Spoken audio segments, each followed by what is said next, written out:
Jonas Katkus ir sveikinusi su jumis čia mano festivalyje, eseistų konkurso nugalėtojų skaitymas.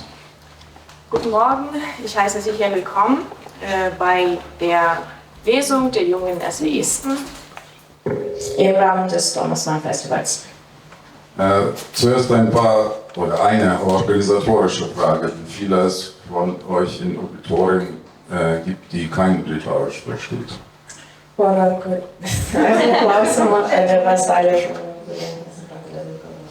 Alles klar, da werden wir wie gewohnt aufsetzen mit Übersetzung. Mūsų renginys šiemet jau 9. Wir haben dieses Jahr schon zum 9. Mal diese Veranstaltung. Tais metais, galim sakyti, bus jubiliejus, tai švęsti. Dieses Jahr haben wir also ein Jubiläum, wir können dann feiern.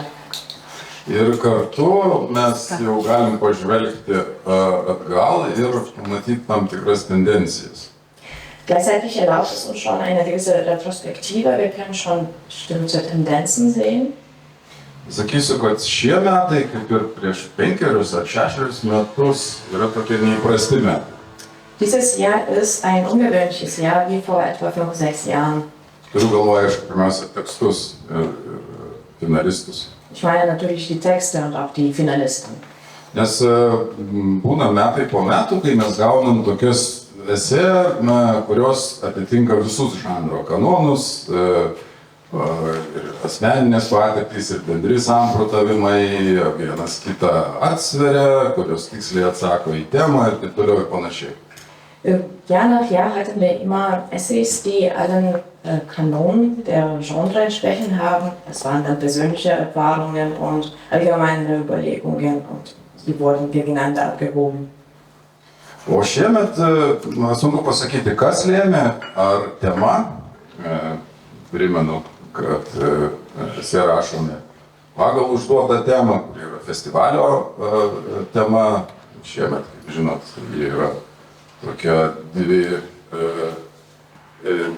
dvinarė, išniręs laikas tikėjimas.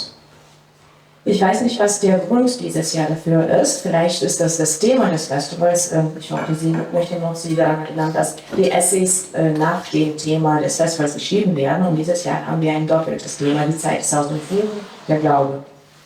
Ar tiesiog čia neringos vėjas taip papūtė ir taip susidėliojo? Oder vielleicht war es einfach der Wind von Neringa, der das so geweht hat und dann ist es so gekommen. Kad šiuometinių tekstų autoriai labai savitai traktuoja tą temą. Dieses Jahr haben die Autorinnen und Autoren dieses Thema sehr persönlich, sehr auf ihre eigene Weise interpretiert. Ir apskritai, taip pasakykime, eina tokiais nemintais keliais, kurdami ar arčiau dokumentikos, ar individualios mitologijos. Und sie gingen dann auf eher unbeschrittene Pfade oder Wege, sei es die Dokumentik, sei es Mythologie, persönliche Mythologie. Žodžiu, šitų tekstų lektūra mane ir intrigavo, ir provokavo. Als ich diese Texte gelesen habe, wurde ich auch teilweise provoziert und das war auch eine Intrige. Na, tikiuosi jau pakankamai jūs sudominau.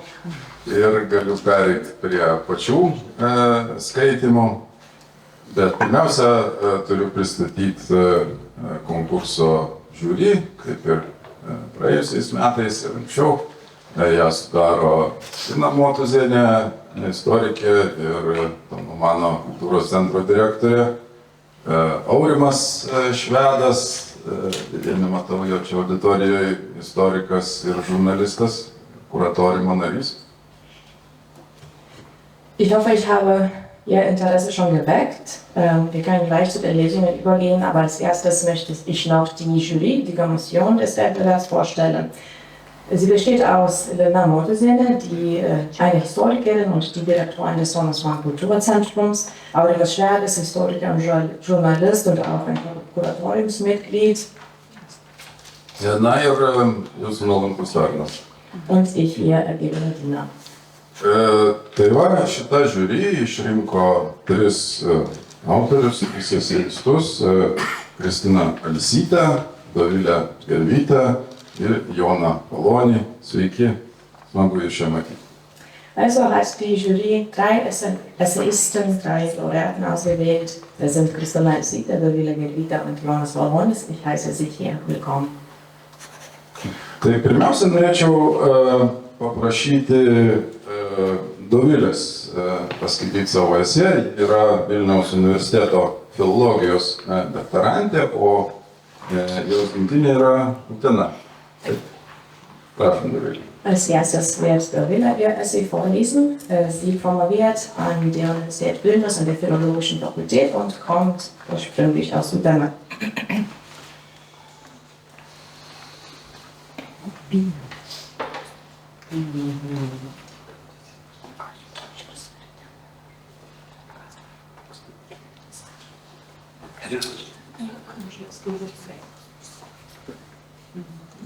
Tai sveiki visi. Tai esė pavadinau Terra Fantastica ir ją jums ir paskaitysiu. Tai viename interviu popiežius Pranciškus prasitarė apie išbrukusį lapelį, kurį labai saugojo. Lapelyje užrašyta malda. Neperteiksiu jos pažodžiu, jo perfrazuosiu, kaip jį man įsiminė. Noriu tikėti Dievą Tėvą, kuris mane myli. Tikiu savo istoriją, persmelktą meilės Dievo žvilgsnio. Tikiu savo skausmu, nevaisingu dėl egoizmo, kuriame ieškau užuovėjos. Tikiu savo sielos menkumu, sielos, kuri nori gauti, bet neduoti. Tikiu kasdienę deginančią mirtimi, nuo kurios bėgu, bet ji man šypsosi ir kviečia jos nebijoti. Nežinau, kaip jis atrodo, bet noriu jį pažinti ir mylėti. Malda, kaip popiežius pasakojo, užrašyta dvasinio išgyvenimo metu, prieš šventimus. Trumpa ekstatiška akimirka, tačiau nugalė į žodžius žyminčius ilgą, sunkiai sučiuopiamą minties procesą. Maldos eilutės pradedamas tikėjimą liudijančiomis ištaromis, visgi visuminė teksto struktūra kuria netikėjimo, o abejonės įspūdį. Noriu tikėti, tikiu, nežinau kaip. Ši abejonė nėra tipiška. Dvejojama ne kokia religinė tiesa ar asmeninė stiprybė ją suprasti. Subjektas abejoja tvirtai tikėdamas į savo menkumą, skausmą. Tiesa ir tikėjimo tvirtumas popiežiaus žodžiuose nuskamba paradoksaliai. Tikima ne į kažką, kas neša viltį, žada palaimą, bet į tai, kas nusakoma kaip nevaisinga, kas degina ir skatina bėgti. Teigdamas, kad tiki, maldos subjektas liudija poziciją, iš kurios į tikėjimą gręžiasi, reflektuodamas savo netobulumą ir neslėpdamas egoizmą. Gimus 98-aisiais, deklaruoti sielos menkumą skamba lygiai taip įspūdingai, kaip ir keistai. Mano karta egzistencinius ieškojimus formuluotų kiek kitais žodžiais. Pavyzdžiui, noriu tikėti pasauliu, kuriame turiu savo vietą. Tikiu asmeninę stiprybę, manęs pakanka tokio, koks esu. Tikiu, kad kasdiena man paruošusi savų džiaugsmų, į kuriuos užtenka vieną kreipti dėmesį. Nežinau, kaip pasaulinių neramumų kontekste atrodys rytojus, todėl noriu pažinti ir branginti tai, ką atneša šiandiena. Vadinasi, šiuolaikybė žmogaus menkumą apmąsto pozityviai. Tai trauminės patirtys minkštą jautrią sielą sužaloja taip, kad vėliau ją sunku pagydyti. Atitinkamai formuluojamas ir gydymo tikslas. Tai yra tikima, kad žmoguje esama kažko, kas savaime verta puoselėti. Improvizuotos maldos ar mantros afirmacijos nestatau į priešpriešą su popiežiaus žodžiais. Greičiau pateikiu vieną šalia kitos, kad apmąstyčiau, kokius tikėjimo vektorius abi brėžia. Krikščioniškojo ir pasaulietiškojo tikėjimo lygtys yra sietinos su geba silpnumą įveiklinti savikūroje ar kūryboje apskritai. Popiežiaus maldoje menkumas reflektuojamas idant abejojant savimi ar Dievu, būtų plačiau pažinti, vis naujai atrandami abu. Panašiai ir pasaulietinėje tradicijoje. Nukrapščius blogio atnašas žmogiškumo daigas auginamas į kažką nepažintą, neapmąstytą. Taigi kalbame apie tikėjimą, funkcionuojantį kaip kurianti, statydinanti veika. Savo ruožtu ši veika yra nukreipta į vienokį ar kitokį rezultatą. Pastebėtina, kad kūrybos rezultatas neatsiranda iš niekur. Kažką sukurti visų pirma reiškia tą kažką įsivaizduoti. Neretai kūrybinės minties plėtojimas, virtimas rezultatu yra varginantis procesas. Taigi, jei tikėjimas asmenį įgalina kurti, kūrybos rezultatas nemenka dalimi priklauso nuo pastangos tikėjimą išlaikyti. Toliau kviečiu pažvelgti į Lietuvos literatūros ir meno archyve saugomą Jurgio Vančino dokumentą. Juodraštis datuotas 989 metais, tai tuo laiku, kada poetas save išbandė rašydamas prozą. Juodraščio viršuje autorius ranka paliko įrašą Terra Fantastica ir jo versija Terra Fantazija. Antraštė sekantis įrašas patikslina dokumento turinį. Darbai iki 1995 metų. Toliau rankraštyje papunkčiui, nelyg maldos formatu, išvardinti 14 literatūros veikalų. 6 metų laikotarpiui Končinas sustrategavo norimus parašyti kūrinius, autorinius romanus, noveles, vertimus iš vokiečių kalbos. Rankraštį skaitant šiandien kyla dvejopas įspūdis. Viena vertus, atpažįstame rašytojo bibliografijos kūrinius išleistus ne vėliau kaip 95 metai. Tai romanas Briusono Kilpa, apysaka Baltųjų sūrių naktis, vokiečių autoriaus Hanso Palados Girtuoklio vertimas iš vokiečių kalbos. Kita vertus, rankraštėje susiduriame su tokia minėtų kūrinių būklė, kai jie egzistavo kaip rašytojo kūrybiniai sumanymai, ar kaip Kunčinas vadino svajos, fantazijos. Fantazijos, kadangi racionaliai vertinant planuojamų rašinių kiekis per numatytą laiką, net ir pačiame javų žydėjime esančiam autoriui nemenkas iššūkis. Maža to, sąraše nerandame metų eigoje prisidėjusių naujų kūrybinių tikslų, pavyzdžiui, 93 išėjusio autoriaus romanų Tūla. O štai net 2 sykius juodraštyje paminėto kūrinio Kontingentas, laikytino pirmuoju Končino parašytų romanu, rašytojas taip ir nepublikavo. Kūrybos planuočių archyve išlikusi ne viena. Keltina prielaida, kad Terros fantastikos žymėjo rašytojo tikėjimo kūrybiniais sumanymais kelią. Rašomus kūrinius Končinas planuotėse kaitaliojo pozicijomis, priklausomai nuo gyvenimiškų leidybinių aplinkybių, vieni darbai stodavo, o sustojus atsirasdavo naujų. Planuotas Končinas po laiko dar ir atnaujindavo, pažymėdamas, jei leidykla kūrinį atmesdavo ar nupaišydavo vaistų viršelį. Aptariamas juodraščius Končinas pildė nelyg piligrimas, išsikėlęs tikslą nueiti ilgą kelią, o dieną įveiktus kilometrus fiksuodamas sustojimų postus. Atkreipsiu dėmesį į 5-ąjį minėto juodraščio 5-ąją poziciją. Joje autorius įrašė norą lietuvių kalba publikuoti Gintaro Graso Dancigo trilogiją. Čia dešiniau Končinas pridėjo įrašą jeigu gaučiau versti.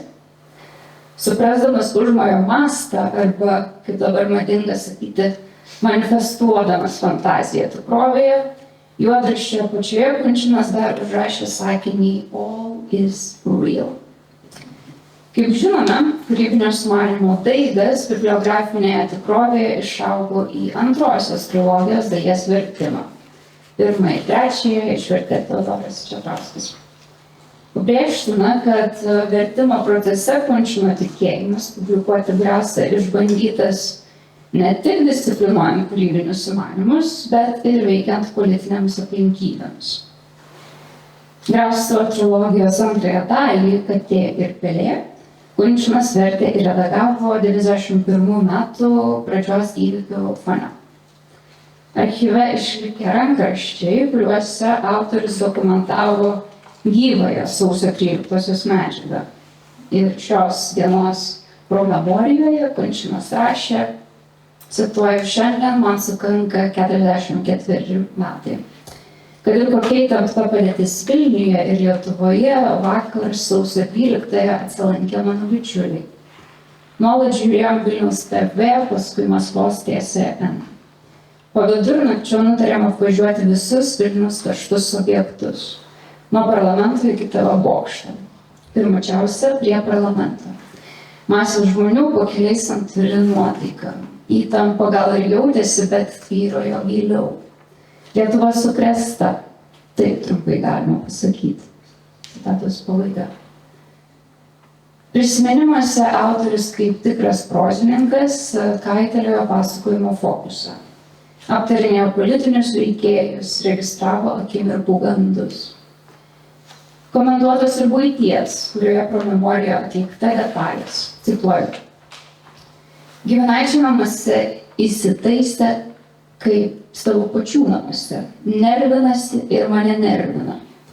Taip gerai buvau įsivaręs į romaną Aitvaras, tai yra Glisono Kilpa. Bet dabar nieks nelimpa, tik įspazmų. Beveik gaila, kad negaliu vartoti svaigalų. Tai žinoma neišeitis, bet juk atpalaiduoja. Ryt turėčiau atnešti metams Graso Kapcint Maus korektūrą. Tik nežinia, jos dar kam nors reikės. O gal ir reikės. Kariškiai juk neleis likt žurnalų. O jei ir leis, Graso nespausdins. Nors ir kaip puikiai jis rašytų apie minų trailerius, lėktuvnešius, tankus ir naikintuvus. Citatos pabaiga. Svai išleisti Grasą virstantį tikrovę, Kunčinas susidūrė su nusivylimu. Ar pasikeitus politiniai situacijai, kūrybinis triūsas bebus kam reikalingas. Jei svajų etape buvo svarbu tikėti vertimo idėja, tolesnėje veikalo genezėje vertėjo tikėjimas išmėgintas publikacijos neišsipildymo galimybę. Daugiau nei metus rengtam tekstui grėsė nepasiekti savo skaitytojų. Ištikusią beprasmybę Kunčinas reflektavo sausio 14-ąją. Cituoju.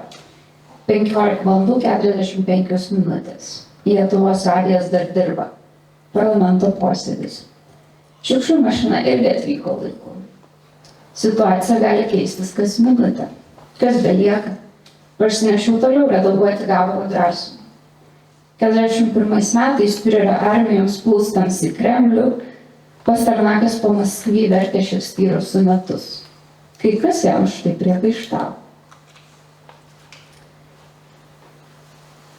Nepaisant abejonės kūrybinio darbo prasme, Kunčinas Grasą vertė toliau.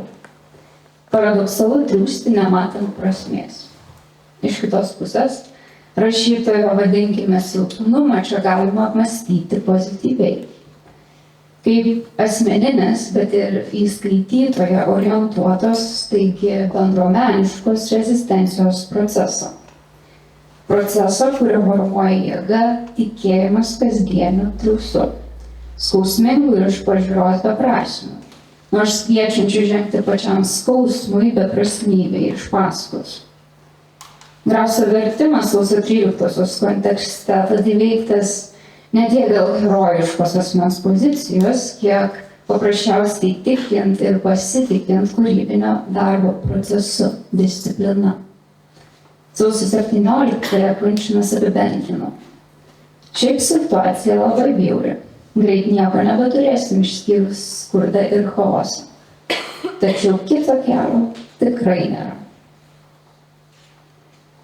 Tikėjimas kaip kurianti veika sėtina su sielos veržimusi į laisvę. Laisvę, kurioje egzistuoja tikrovės, kurių nėra. Pavyzdžiui, 89-ais Grasą lietuviškai skaitantis skaitytojas. Arba žmonės, kuriais mes nesame, bet norėtume, artėjame būti.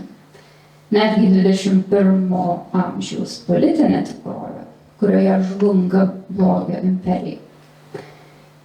Pasak Karlo Ranerio, mes esame, mąstome ir veikiame tik todėl laisvai, kad visados tai, kas apibrėžta ir suvokiama, jau esame pramokę judesiu, nepripažįstančių jokios ribos. Taigi džiaugsmas, kai tikėjimas lydi minties judesį laisvę įsivaizduoti.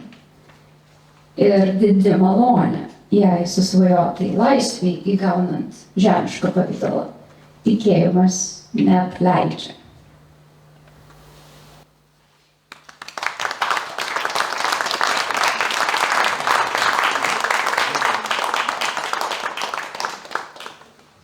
Ačiū Dovilė už tekstą. Paprašysiu tavęs dar likti prie to mikrofono, nes tikiuosi klausimai iš publikos, o šiaip nuo savęs norėjau padėkoti, kad prisiminėjai Jurgį Kunčiną ir kaip rašytoją ir kaip germanistą. Danke, Dovilė, bleib bitte einfach kurz am Mikrofon. Ich hoffe, dass es auch Fragen aus dem Publikum geben wird. Du hast uns an Jurgis Kunčinas erinnert, den Schriftsteller, den Journalisten. Mes, kai jį prisimenam, tai pirmiausia prisimenam tarybinius laikus, jo laikyseną tais laikais, o čia tu duoti pavyzdį iš vėlyvesnių, iš gimimo, iš nepriklausomybės atstatymo laikų. Ir kaip jo kaimynas galiu pasakyti, kad iš tikrųjų buvo toksai ir labai bohemiškas žmogus, bet kartu labai skrupulingas ir disciplinuotas žmogus. Tai va, tada ir parodai. Wenn wir uns an Jurgis Kunčinas erinnern, dann denken wir meist an die Sowjetzeiten und seine Haltung zu den Zeiten. Aber du hast jetzt über ihn gesprochen, wie er während der Wiederherstellung der Unabhängigkeit war, während diesen Freiheitsbewegungen. Ich als sein Nachbar kann auch tatsächlich sagen, dass er zwei Seiten hatte. Er war einerseits bohemisch, ein Bohemian, und andererseits war er auch sehr diszipliniert. Tai tokia buvo mano padėka, o dabar klausimų prašom. Hat jemand Fragen? Ačiū. Mano gal bus ne klausimas, o toks pasvarstymas. Aš esu Irena Višilaitė, kuratoriumo pirmininkė, kultūros istorikė. Ir labai smagu šituo atveju patirti tai, ko niekada neįmanoma suplanuoti, bet ko visada tikėsi, kad festivalio programa pagimdys visai skirtingų veikėjų ir netgi skirtingose laukuose tam tikrą dialogą arba nuseklumą minties plėtojime. Danke, ich habe keine Frage, sondern eher eine Überlegung. Ich bin Irena Višilaitė, die Leiterin des Kuratoriums des Thomas Mann Festivals und einer Kulturhistorikerin. Es ist immer wieder schön zu erleben, wenn so etwas passiert, was man eigentlich nie planen kann, aber worauf man immer hofft, und zwar, dass es durch das Festivalprogramm zu einem Dialog zwischen Persönlichkeiten aus ganz unterschiedlichen Umgebungen kommt. Taigi,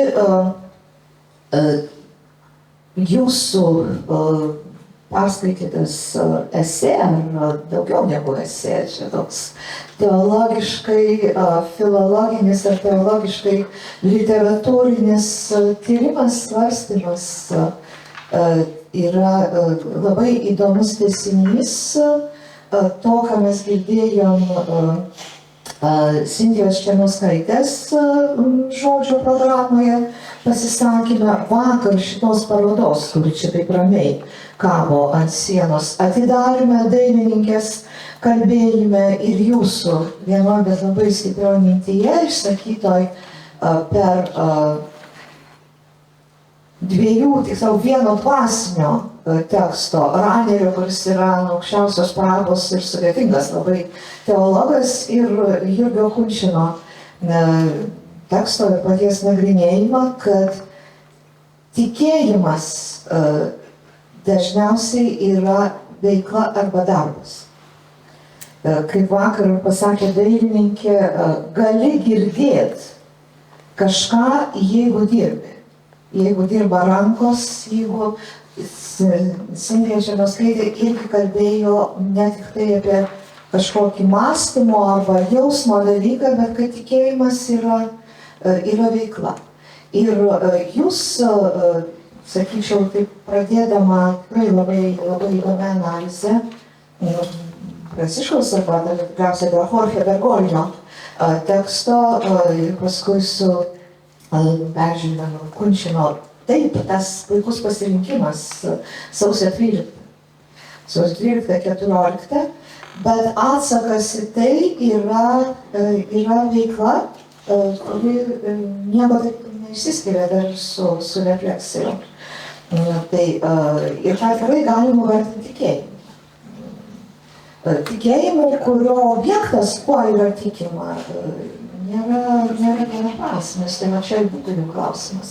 Kaip manot, ką tiki Jurgis Kunčina, apie ką jis kalbate?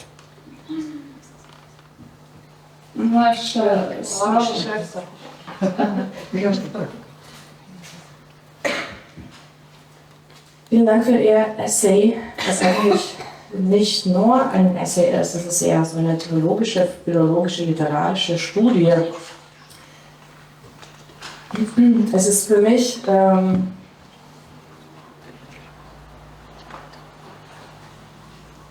immer schön zu sehen, dass es Verbindungen in den verschiedenen Veranstaltungen des Thomas-Mann-Programms gibt. Zum Beispiel gestern hatten wir eine Eröffnung der Ausstellung von den Werken, die hier an den Wänden hängen. Und Sie haben auch den Gedanken von Kunčinas erwähnt, dass der Glaube eigentlich eine Tätigkeit ist, eine Handlung ist, ein Akt. Gestern in der Ausstellungseröffnung hat die Autoren, die Künstlerin auch darüber gesprochen, dass wenn sie arbeitet, kann sie zuhören, dann ist es leichter zu hören. Und bei dem Vortrag von Laura Sintija Černiauskaitė hatte man auch einen ähnlichen Gedanken, dass der Glaube keine Sache der Intelligenz, keine Sache des Überlegens, des Denkens ist, sondern eher eine Tätigkeit. Ihre Analyse in Ihrem Essay war sehr interessant und der Bezug auf den 13. Januar ist auch sehr wichtig und interessant. Und man sieht hier wiederum, dass die Tätigkeit der Glaube ist, was eigentlich der Gegenstand, das Objekt dieses Glaubens ist wohl bei Kunčinas vielschichtig. Und das möchte ich Sie auch fragen. Was glauben Sie denn, woran Kunčina geglaubt hat? Ja, gal ne tiek atsakysiu, kiek girdėt, kiek porą komentarų, tai dėl to, kad minėjot tos sausio 13-osios medžiagą, kaip dokumentuotą medžiagą. Prie jos priejau, kad tik pradėjau su ją žiūrėti viso karo Ukrainoje kontekste. Ir būtent tada, kai viešoje erdvėje girdėjom, kaip mano žmonės pasimetė, kokia jų veikla yra jiems neprasminga ir visą kitą, tai tiesiog buvo tokia įdomi paralelė, kad jo mes išsigandėme, bet lygiai taip pat istorija kartojasi, sakykime taip. Panašiai yra reflektuojama situacija. O dėl to, ką Kunčinas tikėjo, kaip aš manau, jeigu čia taip galima pasakyti, rankraščių tyrėja šito klausimo savo kaip tyrėja nekeliu, nes negaliu pasakyti, nežinau. rankraščiai to nepasako. Bet bendrai svarstant, turbūt čia stebėjau festivalio organizatorių pasisakymus šalia pristatant viską. Ir Gailius berods sakė, kad tikėjimas jam pirmiausia yra į Dievu, tai plačiausia prasme. Ir paskui irgi viena iš inspiracijų čia mums jauniesiams eseistams buvo Beresnevičius nurodytas. Tai pas jį irgi, kartuosiu tą liniją, kad esminė ta žmogaus kelionės ašis yra dievoieška, tai tiesiog yra tų skirtingų vardų, kaip mes galime tai pavadinti. Kunčinas, aš manau, kad savęs gal nebūtų taip tiesiogiai pasakęs, kad jis į Dievą tiki, bet kažkuriuo keliu link to turbūt taip. Ein paar Gedanken. Als erstes zu dem Bezug zum 13. Januar. Als ich mir dieses Material angenommen habe, war das im Kontext des Kriegs in der Ukraine, wo so viele Menschen plötzlich gesehen haben, verstanden haben, dass sie spüren, dass ihre Tätigkeit, ihre Arbeit eigentlich keinen Sinn macht, völlig sinnlos ist. Man sieht hier also, dass die Geschichte sich wiederholt. Woran hat denn Kunčinas geglaubt? Als Erforscherin von Manuskripten habe ich mir diese Frage gar nicht gestellt. Das kommt aus diesen Manuskripten gar nicht hervor. Aber im Allgemeinen, als ich mir die Vorstellungsinterviews zu diesem Festival angeschaut habe, habe ich den Gedanken von Antanas Gailius gehört, dass er meinte, dass er ganz einfach an Gott glaubt. Und eine von den Quellen, Inspirationsquellen, die uns, den Essayisten, vorgelegt wurde, war die Schriftsteller Beresnevičius. Hier sieht man auch eine ähnliche Linie, die Suche nach Gott, die eigentlich zu der Achse des Lebens wird. Also sind das dieselben Sachen, die durch verschiedene Namen genannt werden. Kunčinas hat vielleicht nicht, also bei Kunčinas kann man vielleicht nicht so ganz direkt von Glaube an Gott sprechen, aber womöglich war er auf dem Weg dorthin. Tai var dar klausimų. Wird das nachfragen? Jeigu nėra, aš turėčiau vieną klausimą apie tas dvi maldas Pranciškaus ir tą pasaulietinę. Ich würde dann gerne eine Frage stellen zu den zwei Gebeten, einmal das Gebet von Franziskus und einmal das weltliche Gebet. Pati sakei, kad nenori jų priešinti, bet man toks vienas skirtumas išryškėjo. Du hast selber gesagt, dass du diese Gebete nicht gegeneinander stellen möchtest, aber ich habe doch einen Unterschied gesehen. Man rodos, Pranciškaus malda yra tokia daug negatyvesnė. Jis iš karto pripažįsta savo egoizmą, menkumą, silpnumą. Žodžiu, taip sakant, pripažįsta tai, kad yra traumuotas.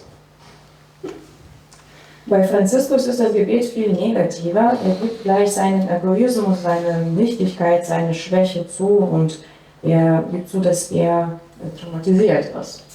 O štai apie tą pasaulietišką maldą, tu sakai, tai trauminės patirtys tą jautrę sielą sužaloja, taip, kad šį gniužulėlį vėliau sunku išskleisti. Ne?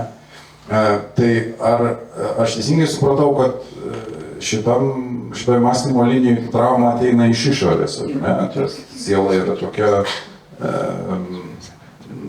jautri ir nekalta, o traumos ateina iš išorės. Tuo tarpu Pranciškaus jau viskas yra nuo pradžių viduj. Ar galėtum plačiau apie tai samprotauti? Bei dem weltlichen Gebet aber sagst du, durch traumatischen Erlebnissen wird die empfindsame, die sensible Seele so verletzt, dass dieser kleine Keim sich dann nicht mehr entfalten kann oder nur schwer entfalten kann. Also kommt das Trauma hier von außen. Die Seele ist empfindlich, ist unschuldig. Und bei Franziskus ist das eigentlich von innen, dieses Drama. Könntest du vielleicht das noch mehr näher erläutern? Tiesą sakant, paradoksalu, kad katalikų tikėjimo dvasininkas taip negatyviai savo tikėjimą, taip ir nepalyginus. Es ist also paradox, vielleicht, dass ein Geistlicher, ein Vertreter des katholischen Glaubens, den Glauben so in so einem negativen Licht stellt. Jo, dėkui iš klausimą. Sunkus klausimas. Tiesiog, aš kai skaičiau tą popiežiaus maldą, jinai mane būtent nustebino ne tiek negatyvu, ne ta mintim, jog siela yra tokia menka ir aš čia kaltas ir visą kitą, bet jo paties to priėmimas, tarsi kaip, nėra baimės, nėra kaltės dėl to, kokia ta siela yra, sakykim taip. Nes jis tai, ir žodžiuose tas, kad aš tikiu į savo skausmą, aš bėgu nuo mirties, bet ji man šypsosi, tai tarsi yra toks kitoks santykis negu kad dabar, kad, kaip, nežinau, mano kartą gal suvokia tą menkumą, tai tarsi reikia pasiekti, laistyti, būti gerų šaunuolių ir visą, ką išmanančių. Nežinau, ar atsakiau. Danke für die Frage. Das ist eine sehr schwere Frage. Als ich das Gebet vom Papst gelesen habe, hat mich nicht seine Negativität überrascht, sondern also nicht dass er die Seele als schwach nennt, sondern wie er das akzeptiert. Es gibt bei ihm keine Angst, keine Schuld dafür, dass die Seele so ist, wie sie ist. Er sagt, ich glaube an meinen eigenen Schmerz, ich flüchte vor dem Tod, aber der Tod lächelt mir zu. Und das ist ein ganz anderes Verhältnis zu der eigenen Nichtigkeit, als das meine Generation zum Beispiel hat, wo man diese Schwächen eigentlich verstecken sollte, wo man so wirken sollte, dass man gut ist, dass man toll ist. Kągi, jeigu rankų daugiau nėra, tai padėkokim tada Dovilei. Mes galėtume šitą diskusiją tęsti. Eine kleine Anmerkung. Aš galiu suprasti nusprendimą dėl Pranciškaus maldos, bet man atrodo, kaip tik tai autorė įžiūrėjo tą irgi dalyką, kad tai yra labai klasikinis dalykas. Anthony Blumą, jeigu paskaitys, kuris pradeda kalbėti apie maldą, tai pirmiausiai yra santykis. Maldoje yra besimeldžiančio, kalbant apie krikščionybę, bet taip pat ir judaizmą, ir Dievo santykis. Tai toje maldoje yra Dievas, kuriame tas tikėjimas yra išpažįstamas per santykį, kas yra Dievas ir kas yra žmogus, ir žmogus, kuris pažįstas nuodėmės. Kaip pats sakei, yra iš vidaus. Bet tas vidus yra sąlygotas buvimo žmogumi.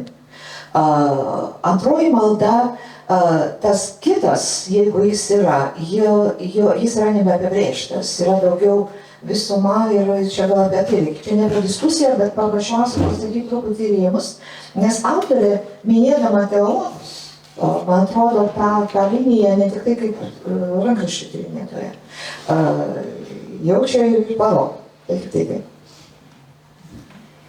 Ich kann es schon nachvollziehen, dass man über dieses Gebet überrascht sein könnte, aber die Autoren des Essays hat ja auch selber gesagt, das ist eigentlich ein klassischer Zugang.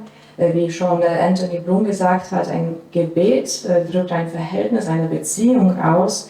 Das ist die Beziehung des Betenden zu Gott. Sie ist auch dadurch gekennzeichnet, dass der Mensch fragt, was der Mensch ist, was Gott ist. Der Mensch ist in gewissem Sinne beschädigt durch die Sünde. Und das kommt von daher, dass der Mensch ist. Und bei dem weltlichen Gebet gibt es diesen anderen nicht, der ist unbestimmt. Kągi, tai padėkokim tada Dovilei. Bet tai noriu kviečiu Kristiną pasidalinti savo esė. Kristina yra irgi Vilniaus universiteto, irgi filologijos fakulteto, semiotikos magistrantė. o jos gimtinė čia yra visai netoli, tai Gargždai. Ich will dann nun Christina ihr Essay vorzulesen. Sie studiert an der Universität Vilnius, an der Philologischen Fakultät, den Masterstudiengang Senior. Und sie kommt ganz aus der Nähe von hier aus Gargždai. Sveiki dar kartą. Tai pristatysiu savo esė pavadinimu Baladona. Griselda tupėjo ant balkono atbrailos, kaip rakiro prisitvenkęs viršelio dangus. Pasipylę lašai čiuožinėjo šios bjaurios plastikinės varnos, kantriai kovojančios su miesto balandžiais snapu.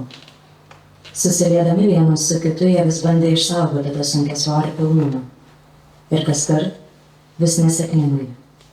Lašai įsitvėrę Griseldos snapo galą neišvengiamai pasiduodavo ir skausmingai tekšdavosi į miesto grindinį, pažirdami purslais. Balų nekropolis sparčiai plėtėsi, nugriaudamas ir užliedamas bet kurį barjerą, atimdamas bet kokią viltį. Atrodė, kad jis užstos visą pasaulį ir daugiau ničnieko neberegėsiu, išskyrus savo likimą. Jis mane vadino Baladona. Tariant šį vardą svaigulingai išsiplėtusiuose vyzdžiuose regėdavau savo atspindį ir stebėdavausi, kodėl motina, būdama gydytoja, neįspėjo savo sūnaus, kad šunvišnis mirtinai nuodingas. Juodą blizgančią uogą jis įsidėjo į burną ir perkandami nemirktelės. Saldumo prasitvenkusios seilės tekėjo gomurį, akyse ėmė lietas vaizdas. Jam ilgėjosi, kad jis atsidūrė kitame laike, kad jis prasismelkė į kitą erdvės taško pusę. Jam regėjosi visos slėnius. Karščiuodamas ir ausyse girdėdamas tik dūžtantį lietų, ritmu atkartojantį jų nežį temą, atsklindančią iš kambaryje pūpsančios garso kolonėlės, jis ėmė blaškytis.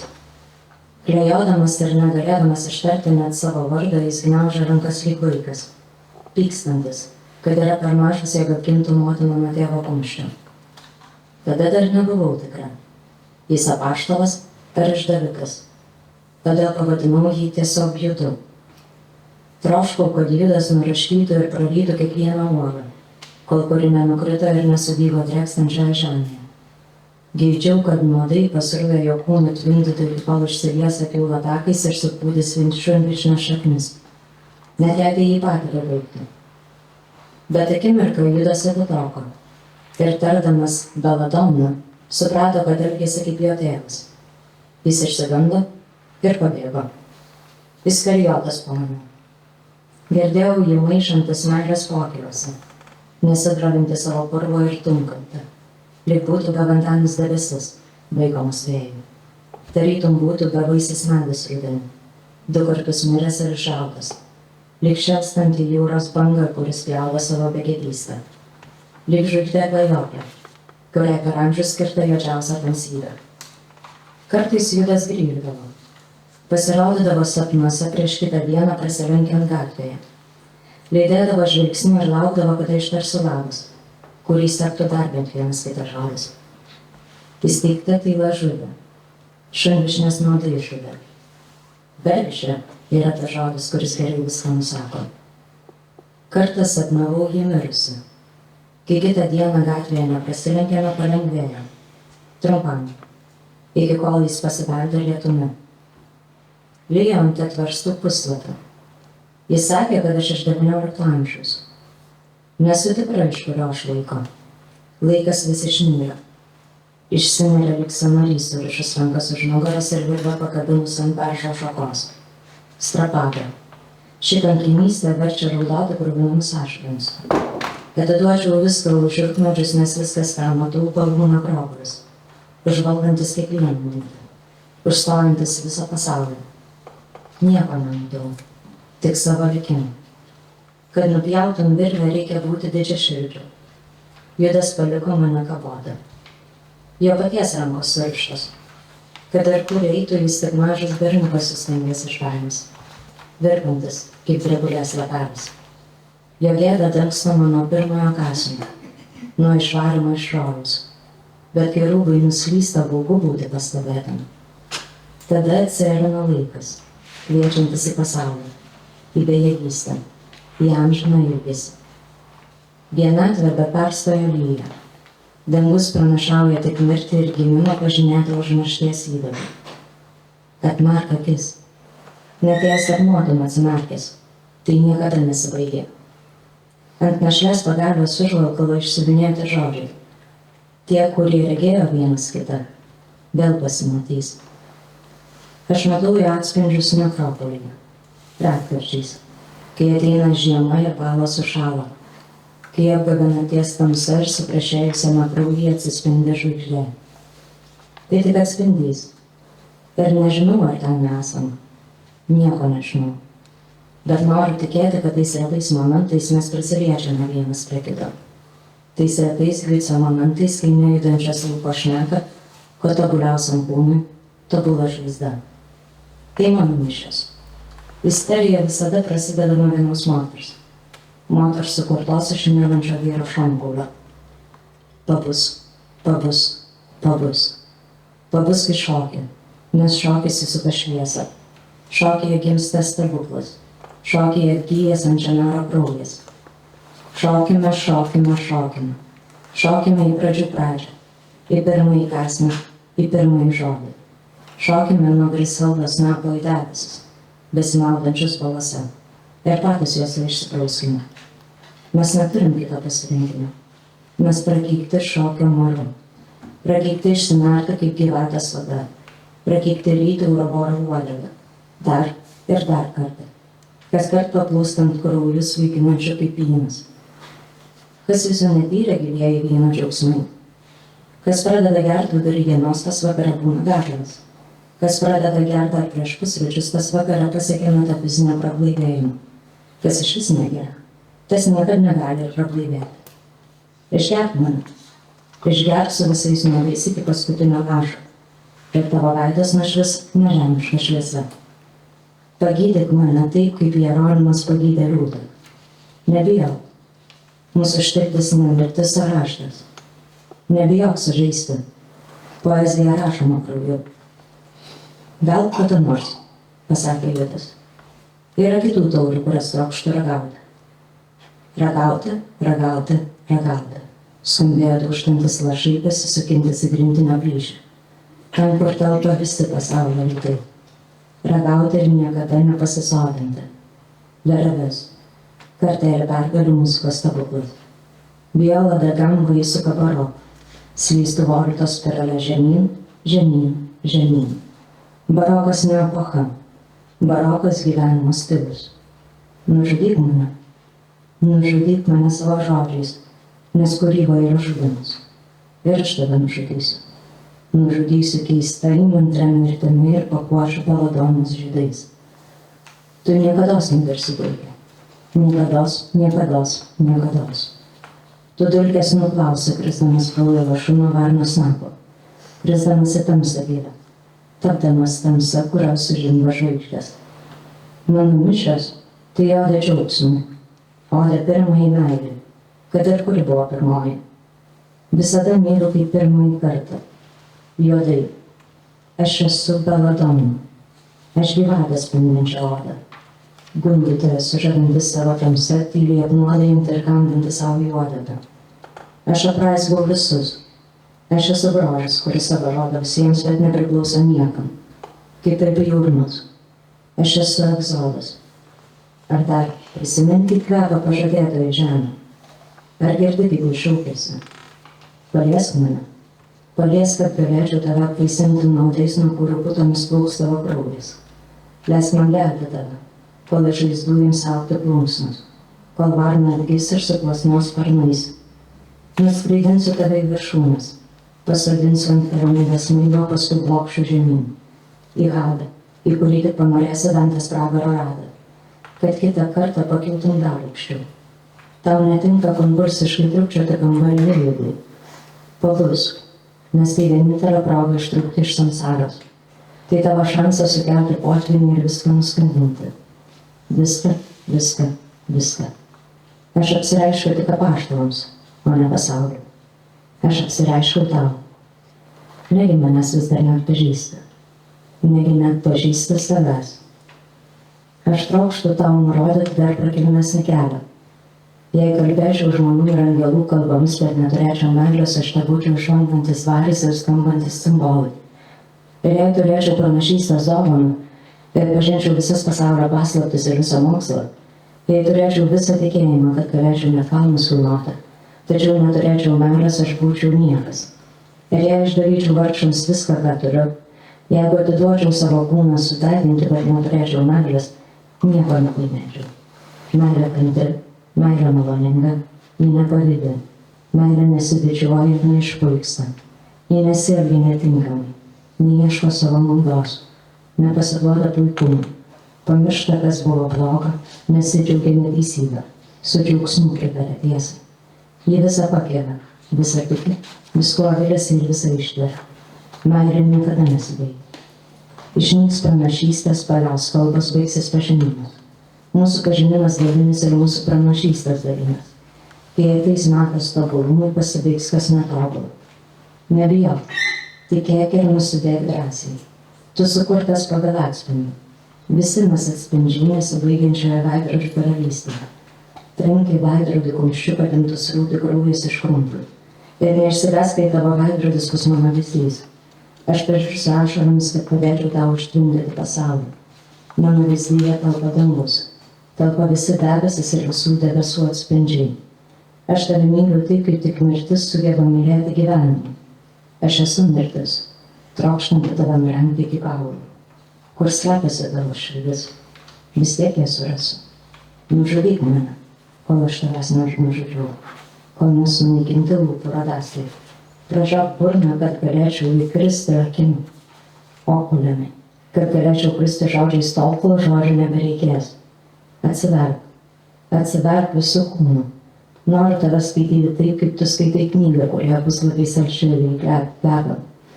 Atsiverk, nes mano landai vis tiek teka tavo kraujyje. Leisk tave pažinti. Aš tau leisiu pažinti save, iki kol mes galutinai išnyksime. Nyksim tol, kol neliks erdvės ir laiko, kol neliks skaičių ir kitų banalių universalijų. Atsiverk. Žudymas irgi yra kūryba. Pažiūrėk į mane. Aš atimu atmintį. Aš suvalgau skausmą. Aš užsuvokiu vokus. Užsuk mane savo rašomus knygos puslapiuose. Pažadu, mes patirsime vienatvę dviese judai. Tavo Belladonna.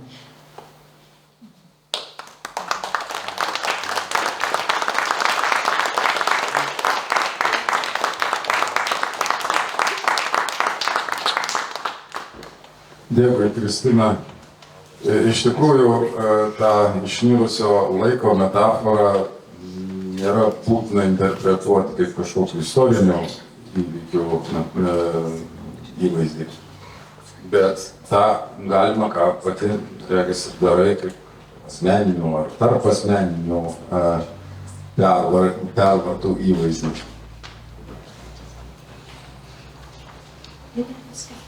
Danke, Christina. Das war natürlich nicht, das war kein Muss für diese Metapher. Die Zeit ist auch entflogen, als ein Bildnis von historischen Ereignissen zu interpretieren. Und du interpretierst die Metapher tatsächlich eher als ein Motiv der persönlichen Umwälzungen, Veränderungen oder zwischenmenschlichen Veränderungen. Ir gal ne tik asmeninių, man pasirodė, čia jau mano interpretacija, kad tavo tekstas įdomiai atspindi tokią padėtį, sakykime, vyrų ir moterų santykių lauke. Vielleicht sind das nicht nur die persönlichen Veränderungen, das ist aber jetzt nur meine eigene Interpretation. Ich glaube, dein Text spiegelt interessanterweise den Zustand der Beziehungen zwischen Mann und Frau wider.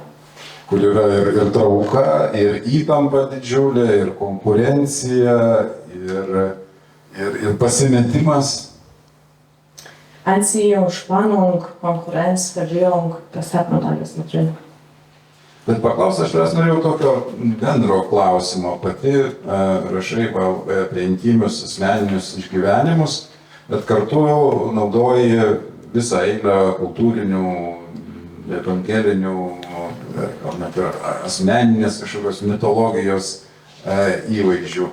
Ar tau rašymas yra labiau išpažintis ir atsiverimas, ar kaip tik tokia labiau distancijos atstumo nuo tų išgyvenimų radimas?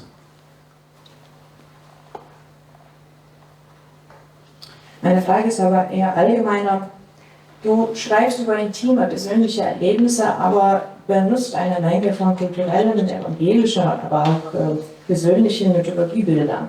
Ist das Schreiben für dich eher eine Offenbarung des Ich, ein Ausdruck, das ein sich öffnen, oder ist es eher ein Versuch, Distanz zu schaffen zu den eigenen Erlebnissen? Taip, tai manau, tas tekstas yra asmeniškas, tiek kiek autoriui gali būti tekstas, o kas liečia kultūrinius visus įvaizdžius ir nuorodas į kitų autorių mano kūrinius, tai reikėtų turėti omeny, kad man tai taip pat yra labai asmeniška kaip menotyrininkei. Ir šiuo atveju tas tekstas Baladona, jisai gimė inspiruotas Ticiano paveikslo Moters veidrodžiu iš serijos šio autoriaus ciklo Bella. Tai yra tekstas, kuris yra susijęs su apmąstymais apie estetiką. Tai būtent Renesanso laikotarpiu, kadangi mes gimė Italijoje, tai reikėtų turėti omeny, kad Baladona, verčiant konkrečiai iš italų kalbos, reiškia gražią moterį. Bet jeigu atsiverstumėt augalų dikcionarijus su visais tais naujais ladiniškais pavadinimais, tai aptiktumėte, kad Baladona yra vadinamas ir mirtinai nuodingas augalas, nokinantis juodas blizgias saldžias uogas, lietuviškai žinoma šunvišnės vardu. Ir kaip tik tai Renesanso laikotarpiu moteris svarbindavosi šito augalo nuodus įlikais tam, kad išsiplėstų akių vyščiai. Ir tai buvo suvokiama kaip grožio etalonas, kurį ir galima aptikti renesansiniuose portretuose. Tai tokiu būdu tai tas Baladonos įvaizdis, jisai tampa tokia mūzos figūra.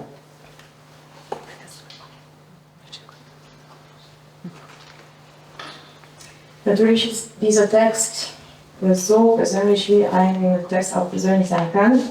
Die Bezüge mit dieser kulturellen Bilder sind für mich aber auch persönlich, für mich als eine Kunstwissenschaftlerin.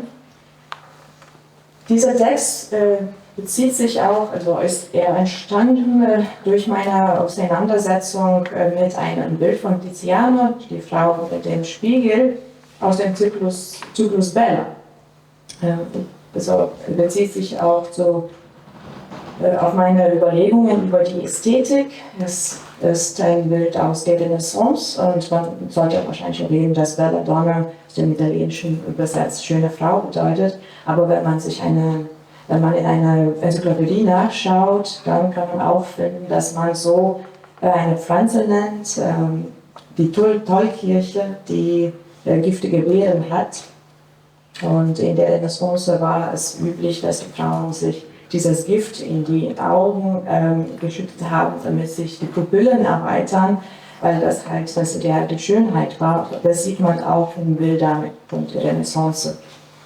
Also ist bei mir die Figur von Belladonna auch eine Muse-Figur.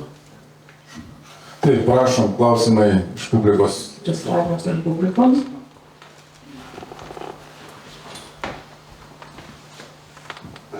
Ačiū labai už esę, aš Viktoras Pakvietėms filosofas. Ir mano klausimas gal toks pedanto klausimas, bet aš išgirdau esę pasakymą, kad tu esi sukurtas pagal atspindį. Aš labai senai katekizmo mokiausi, bet mane mokė, kad žmogus sukurtas pagal atvaizdą, ne atspindį.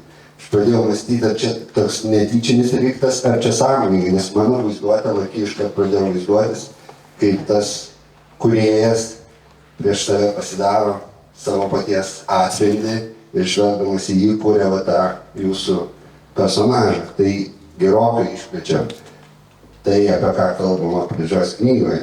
Be abejo, pradžios knygoje kūrėjas savo atvaizdo atspindžio kažko panašaus turėtų geminimą, kad jis turėtų iš karto man. Aš prisimenu kitą dievybę, kuri savo atspindžiu labai mėgavosi jau visai iš kitų religinių kontekstų, tai be abejo narcizą. Ar jūs apie tai galvojate ar ne? Ačiū. Guten Tag, danke für den Essay. Ich bin Christoph Meteris, Philosoph. Das ist eine eher pedantische Frage. Sie haben geschrieben, du wurdest von einem Spiegelbild geschaffen. Ich habe, also als ich den Katechismus gelernt habe, ist es schon sehr lange her, aber ich glaube, ich kann mich noch daran erinnern, dass es eigentlich um Abbild ging, nicht um ein Spiegelbild. Vielleicht ist diese Frage auch so pedantisch, aber ich musste mir dann beim Vorlesen des Essays vorstellen, wie der Schöpfer sich ein Spiegelbild macht und dann den Menschen von diesem Spiegelbild schafft. Also das ist eigentlich schon eine Erweiterung dieses Motivs. Und dann habe ich mich auch an eine andere Gottheit erinnert, aus einer ganz anderen Umgebung. Narzissus liebte ja sein eigenes Spiegelbild so sehr. Haben Sie das überlegt, während Sie das geschrieben haben? Taip, tai iš tikrųjų, kadangi tekstas nėra skirtas pedantiškam žvilgsniui ir kad būtų tiksliai, kas yra žodis ir žodį parašyta, tai aš tiesiog jame žaidžiau taip, kaip man yra paranku.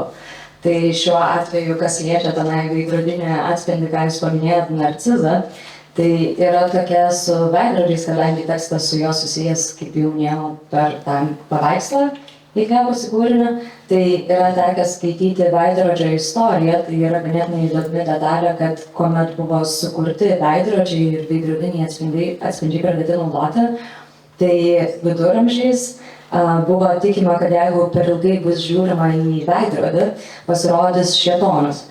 Tai šiuo atveju tas ir renesansinėme paveiksle irgi naudojamas ten netgi 2 veidrodžiai yra, tai irgi ta moteris tokia kaip gundytoja, kuri pateikiama, irgi toks ganėtinai šėtoniškas įvaizdis, tai galbūt šiuo aspektu neatsitiktinai, kad Valadono teksto pabaigoje prabyla kaip ta gundytoja gyvatė iš peties rauso. Dar vienas. Dieser Text ist tatsächlich nicht für einen pedantischen Leser gedacht. Ich habe Motive genutzt, die für mich günstig waren, die ich nutzen konnte. In Bezug auf Narzissus, also dieses Spiegelbild benutze ich im Text, das ist aber auch mit dem Gemälde auch verbunden. Ich habe mich eigentlich über die Geschichte des Spiegels informiert. Am Anfang, im Mittelalter, dachte man, dass wenn man zu lange auf einen Spiegel blickt, erscheint dann Satan. Und in diesem Gemälde hat man sogar 2 Spiegel und die Frau erscheint als eine Figur der Verführerin, also ein satanisches Bild. Und sie spricht dann auch in Worten der Schlange im Paradies. Dar klausimų. Gibt es noch Fragen?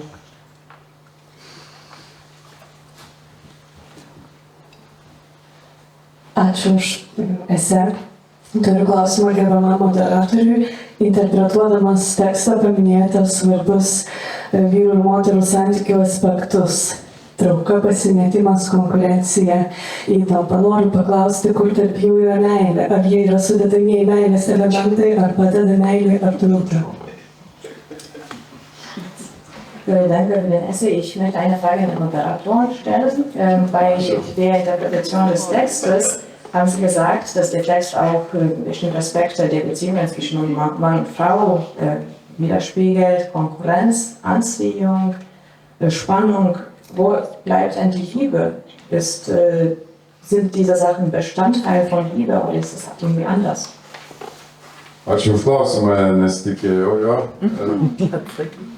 Bet dabar, kur čia ta meilė įterpti tarp pasimetimo ir traukos turbūt, aš taip sakyčiau. Bet gal kiekvienas gali ir kiti gali ir kitaip ją kitur ją įterpti. 27 metų festivalio tema meilė. Danke für die unerwartete Frage. Wo bleibt denn die Liebe? Wo könnte man denn die einfügen hier? Vielleicht zwischen Verwirrung und Spannung wäre es möglich, aber für andere wäre es ein anderer Wort für die Liebe. Und dann hat Elena Wischleite gesagt, dass es Liebe das Thema des 27. Das heißt, weil es im Jahr 27 ist, so kommen Sie zurück zum Festival. Tai kągi, ačiū, Kristina, laikas atėjo mūsų paskutiniam prelegentui, Jonui Valoniui. Jonas taip pat studijuoja VU istorijos magistrantūroje, bet dauguma literatų ir tik literatų jį visų pirma pažįsta kaip knygyno Vilniaus senamiestyje Mint Vinetu įkūrėja ir Spiritus Movens. Pats Jonas yra iš Panevėžio, ar ne? Ir jo pranešimas, išduosiu pavadinimą, vadinsis Dingęs be žinios, ar ne? Ačiū. Und jetzt ist der letzte Essayist an der Reihe, Jonas Valonis, studiert Geschichte an der Universität Vilnius und an den Master studieren will. Aber viele, die sich für Literatur interessieren, kennen ihn eher als den Gründer der Buchhandlung in Vilnius Bildende Natur. Das ist der Gründer und Spiritus Movens dieser Buchhandlung. Und Jonas kommt aus Panevėžys. Ačiū. Wow, kokie skirtingi tekstai. Mano paskutinis, bet kantrybės jums be žinios. Parašęs laišką Dusetų seniūnui atsakymą gavau po kelių dienų. Į mano klausimą, pasirodo, buvo persiuntęs laišką, atsakė pavaduotojas, ne seniūnas. Pavaduotojas pasiūlė kreiptis į porą asmenų, vieną iš Gipėnų, kitą iš Zaduojos. Pirmiausia, susisiekiau su moterimi iš Gipėnų. Bekalbant, jį pasiūlė pabendrauti su Irena iš Rokiškio, gal jį žinosinti. Pagaliau, iš ketvirto karto, žinoma, pats to dar pradžioje nesuprasdamas, pataikiau būtent ten, kur norėjau. Irena, tik pameni, yra moters, kurios ieškojau anūkių. Po šilto, net šiek tiek graudaus, truputį dėl to krimtausi, pokalbio ir vėliau apsikeistų kelių laiškų, atėjęs į archyvą ir pasirašinėdamas dokumentų panaudojimo lape, savoje pavardę parašiau šalia Irenos. Tarp mūsų apsilankimo archyve ir tos pačios bylos užsakymo buvo šiek tiek daugiau nei 2 metų tarpas. Štai taip, greta atsidūrė visiškai nepažįstamų žmonių pavardės mikroistorinio tyrimo eigoje. Povilo dienoraščio fragmentą archyve aptikau kovo 21 dieną.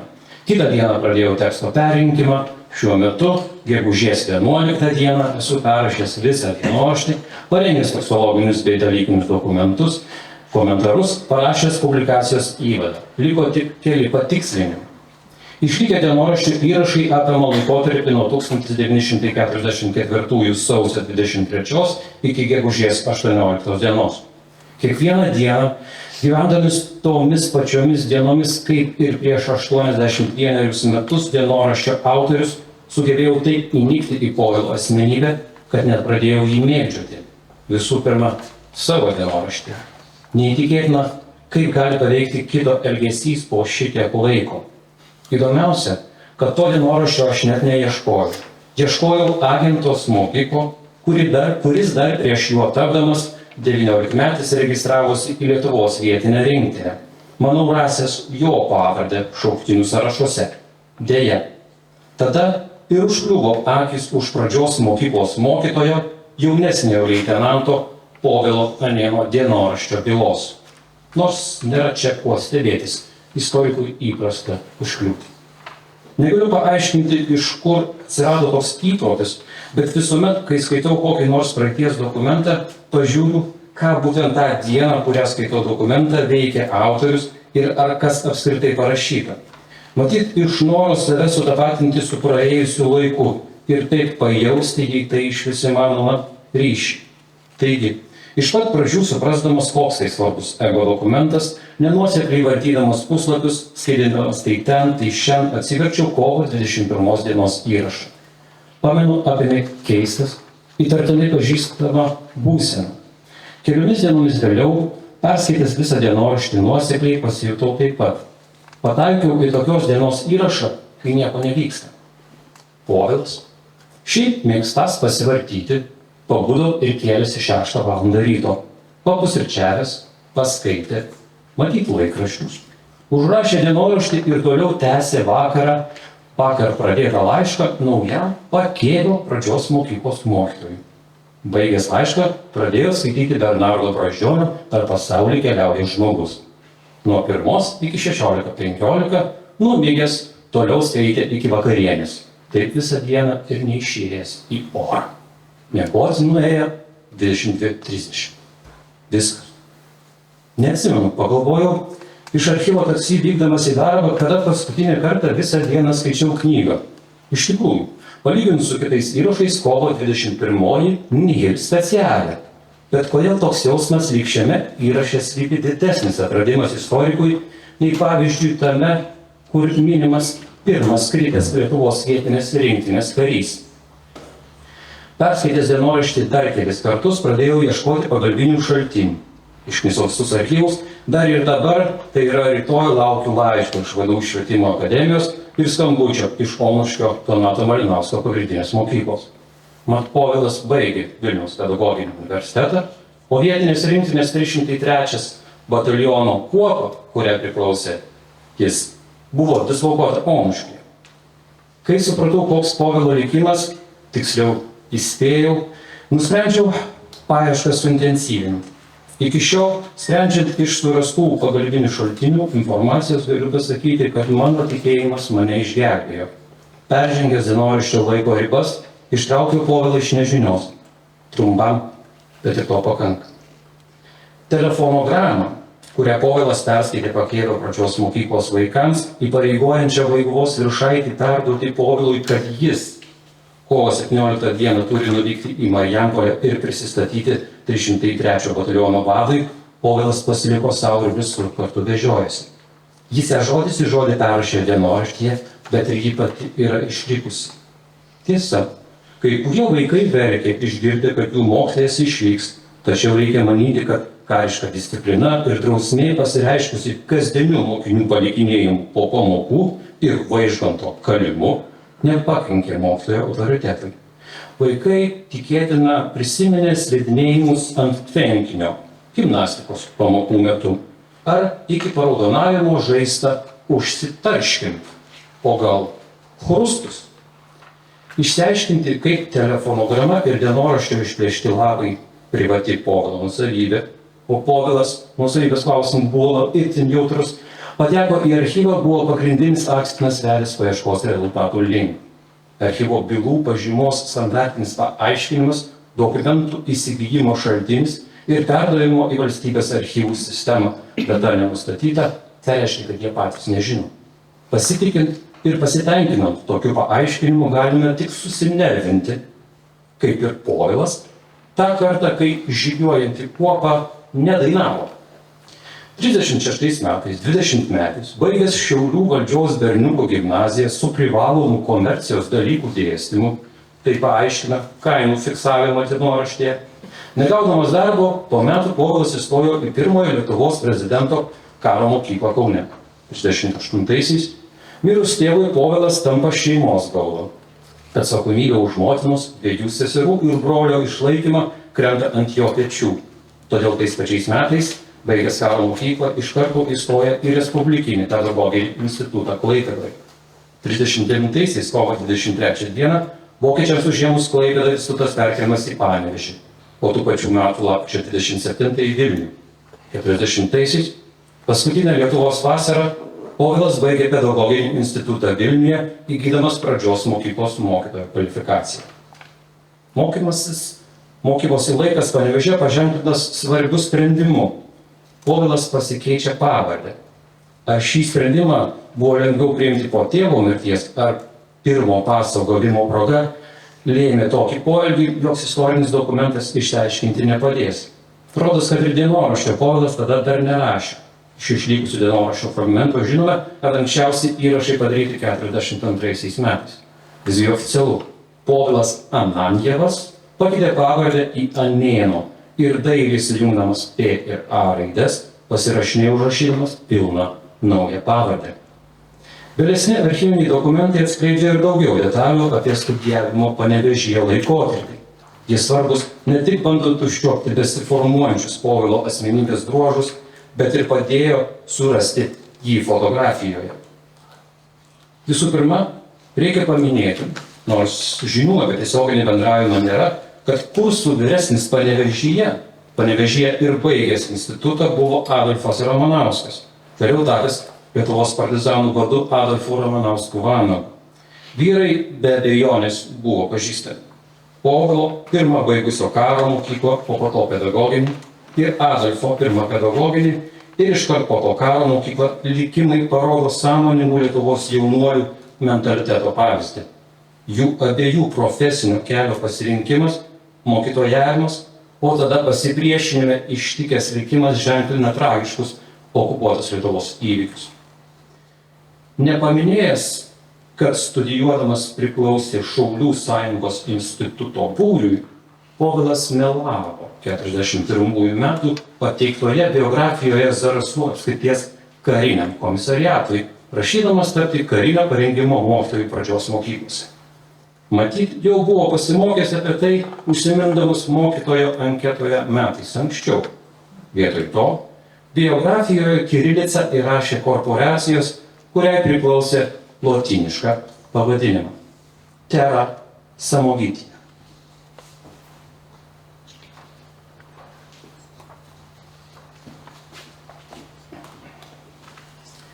Teigiamojo korporacijos susirinkimo nuotraukoje 39 metais Panevėžyje Povilas užfiksuotas sėdintis trečioje eilėje nuo apačios, pirmas iš kairės. Baigęs pedagoginį institutą, Povilas buvo paskirtas Gipėnų pradžios mokyklos vedėjų Zaduojoje. 41-ųjų pačio prašymu pervestas į Savėnų ir Ajočių mokyklas. 42-aisiais Lietuvos generalinės srities gyventojų surašyme Povilą sutinkame gyvenantį Ajočių kaimo mokykloje su dar viena mokytoja, sargėpė šeimininkė. Beje, Savėnų kaimo surašymą atliko pats Povilas. 43-uosius mokslo metus Povilas jau pradeda Pakėvio pradžios mokykloje, tuo metu įsikūrusioje Pakėvio dvare. Nacių okupuotoje Lietuvoje karo užnugario sąlygomis nuolat trūkstant maisto, jaučiant pastovų neužtikrintumą rytdieną, gyvenančiam jaunuoliui, besirūpinančiam šeimos nariais, uždirbančiam tik dienoraštyje išreiškia nuogastavimą, 77 reichsmarkes, generolo Povilo Plechavičiaus kalba, kviečianti registruotis į kuriamą Lietuvos vietinės rinktinę, buvo šansas įrodyti tikrąją savo vertę. 44-aisiais vasario 21 dieną Šiauliuose į rinktinę užsiregistravusio Povilo kelionė į jau žinomus kovo 21 dienos niekuo ypatingus įrašo įvykius atspindi nelengvą susisiekimo tarp provincijos ir didžiųjų miestų situaciją. Taip pat pateikęs sunkių Lietuvos vietinės rinktinės formavimusi aplinkybių liudijimą, kuris pagrindžia bei papildo istorinius dokumentus ir įrodo vokiečių nuolatinį trukdymą sklandžiam batalionų formavimuose. Kelioms dienoms prieš Lietuvos vietinės rinktinės tragediją, jos nuginklavimą ir išformavimą, gegužės 12 dienos įraše Povilas užrašo visų Lietuvos 20 amžiaus dienoraščių tyrinėtojų dėmesio vertus 2 sakinius. Labai gražus, ramus vakaras. O rytą atbudęs girdėjau už lango lakštingalą. Vakar pirmą kartą išgirdau varlės kurkiant. Atidumas gamtai yra labiau Povilo asmenybės bruožas nei vokiškosios dienoraščių rašymo manieros keliauda. Taip pat savęs kaip raštingojo akcentavimas, populiarumo demonstravimas neraštingoje kaimo aplinkoje yra savo vertės iškelimo pasekmė. Vaikštinėjimas, klausantis išrikiuotos dainuojančios kuopos, jėgos suteiktos rango afišavimas. Povilo asmenybė, tiek kiek leidžia išlikę dienoraščio fragmentas pažvelgti, susiformavo greitai grūdinama, tačiau išreiškia ir užuojautos, padarumo bei atsidavimo požymius. Dėmesys bažnyčiai, pamaldumui ir kunigams yra vieni iš tų asmenybės požymių konkuruojančių ir kontrastuojančių su garbėtroškumu ir didžiavimuose. Nuo pat dienoraščio pradžios Vaiguvoje, Šiauliuose, taip pat ir Marijampolėje Povilo įrašai liudija apie jo dažną lankymąsi bažnyčiose ir bendravimą su vietos klebonais. Žinoma, nedera užmiršti svarbaus, ypač kaime susidūrimo, susibūrimo, žinių apsikeitimo aspekto po mišių. Beje, jau Marijampolėje Povilas savo iniciatyvą užklausęs bataliono vado buvo paskirtas atsakingas už karių išpažinties reikalus. Tai reiškia, jog sekmadieniais ir ne tik kuopą į bažnyčią vesdavo Povilas. Lietuvos vietinės rinktinės 33 bataliono kuopai apsistojo už Onuškyje ir įkūrus kareivinės pradžios mokykloje Povilas bei kuopos vadas buvo apgyvendinti klebonijoje. Tuo metu Onuškio klebonas buvo Nikodemas Švogždys Milžinis, su kuriuo Povilas, kaip ir reikėjo tikėtis, greitai susidraugavo. Povilo ir klebono draugystė neapsiribojo vien pamaldų lankymų ar susidūrimų bendruose namuose, nors negalima sumenkinti sekmadieninėse pamaldose atvestos virš 100 vyrų kuopos, kai miestelėje tuo metu gyveno 600 žmonių, o Onuškio žydus naciai ir vietiniai valdaraiščiai jau 41-aisiais buvo išvarę. Klebonas Povilą kviesdavosi žalabnų pietų, įdėdavo knygų, įsiuntinėlį namo, net parodė savo dienoraštį. Povilas pirko iš klebono mokyklinius vadovėlius, kuriuos siuntė savo buvusiems mokiniams į pakėlį. Paskutinis Povilo dienoraščio įrašas užrašytas Onuškyje gegužės 18 dieną.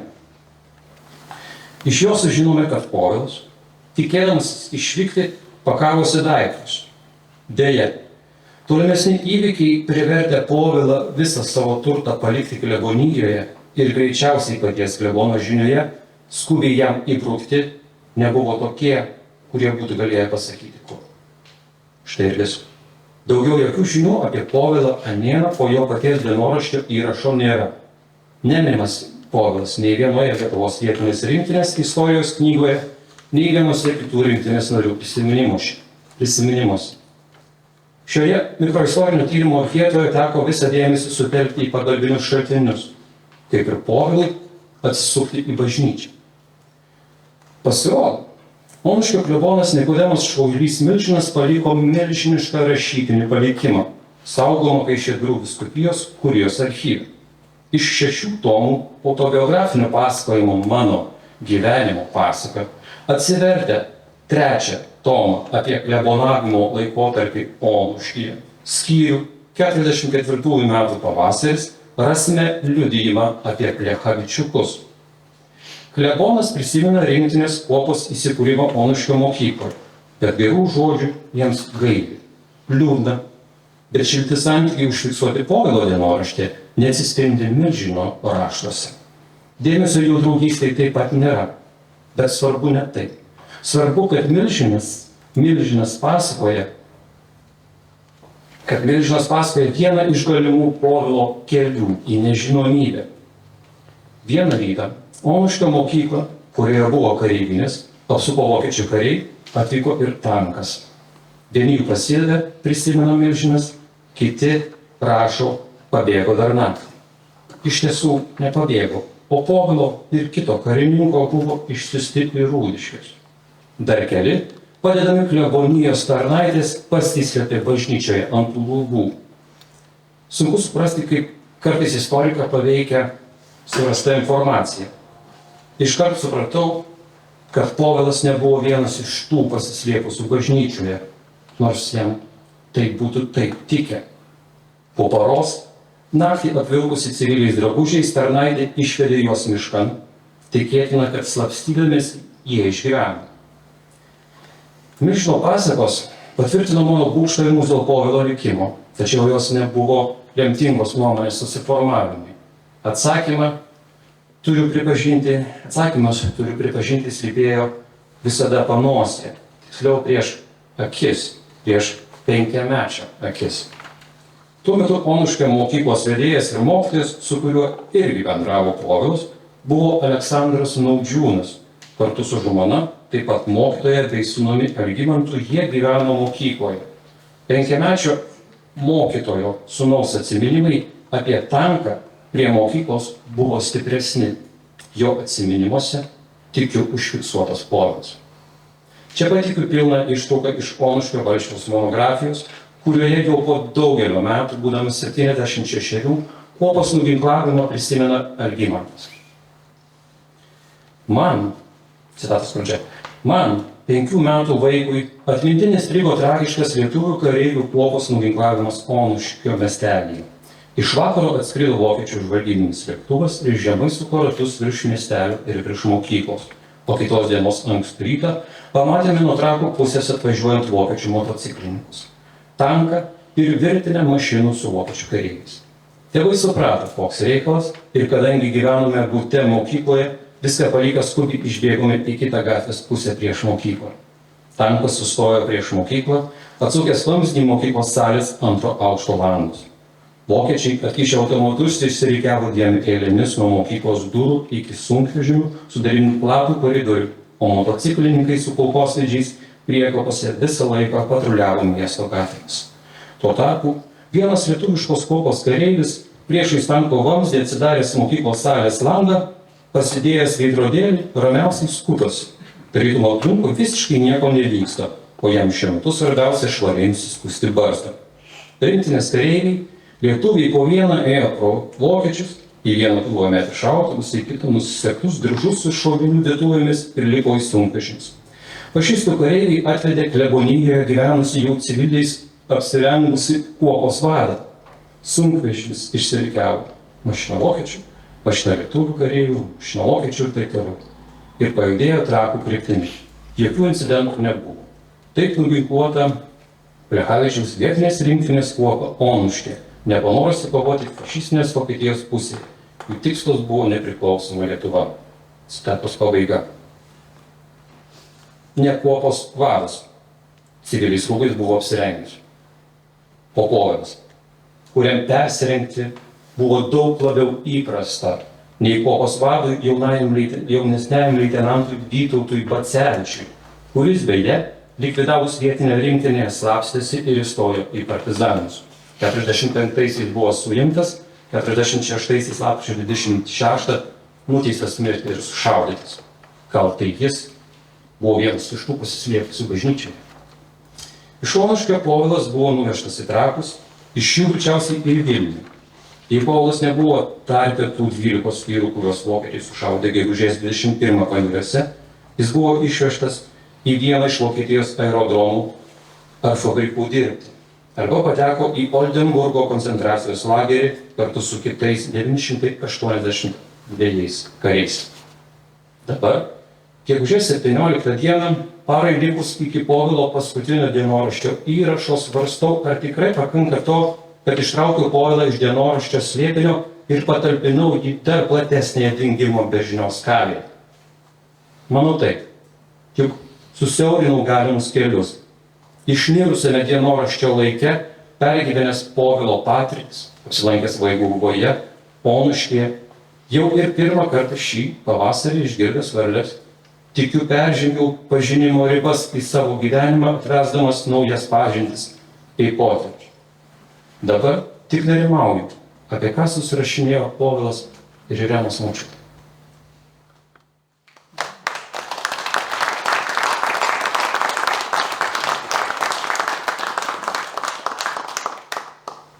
Ačiū Jonui, beveik noriu sakyti povilui, už tokį mikrodetektyvinį tyrimą. Laukiam klausimų iš publikos. Danke, Jonas. Ich wollte schon was sagen. Povilas sollte eine mikrohistorische Untersuchung und bitte nur Fragen aus dem Publikum. Keine. Aš turiu vieną klausimą. Mat, praeitam gyvenime buvau irgi istorikas literatūros ir labai gerai žinau tą žavesį ir tą trauką tokių asmenybių, tokių žmonių, kuriuos Rolandas Rastauskas mėgo vadinti minor character. Ich habe eine Frage. Ich war ja selbst ein Historiker, ein Literaturhistoriker in meinem vergangenen Leben. Und ich kenne sehr gut diese Faszination, diese Anziehungskraft, die von Persönlichkeiten ausgehen kann, die nach Rolandas Rastauskas minor characters in Nebenfigur benannt wurden. Tai yra ne lyderis, ne vadas, ne įžymybė, bet toks žmogus, kuris gyveno tuo pačiu išnyrusiu laiku, bet į istorijos metraščius nepateko. Es ist also kein Führer, kein Leader, keine Berühmtheit, sondern ein Mensch, der auch zu der gleichen historischen Zeit gelebt hat, aber nicht in die Geschichtsbücher eingegangen ist. Ar tu galėtum plačiau pasamprotot, pareflektuoti, koks yra tau pagrindinis akstinas to susižavėjimo ar tos traukos? Ar čia tas supratimas, kurį mes turim teoriškai, bet praktiškai dažnai pamirštam, kad istorija ne vien tik tai didžiųjų žmonių gyvenimas, o daug platesnis ir įvairesnis dalykas. Ar čia yra tas toks tavo kaip istoriko vaidmuo, ne, kol tu jį prisimeni, jis irgi gyvena, ar dar kažkas kita? Könntest du näher erläutern, was denn die Motivation für dich ist, für diese Faszination an den Nebenfiguren? Ist es vielleicht das Verständnis, dass die Geschichte eigentlich nicht nur aus dem Leben von den großen Persönlichkeiten besteht? Oder ist das Verständnis deiner Rolle als Historiker im Sinne von, erinnere ich mich an sie, solange leben sie fort? Visų pirma, Povilo dienoraštis kaip ego dokumentas stebina savo kontrastų. Jis yra pradžios mokyklos mokytojas, sėdi visiškoj glūdomoje kaime, ado kojines, neturi elektros, moko mokinius ir staiga jis yra kuopą vedantis karininkas, vadovaujantis ir rodantis iniciatyvą.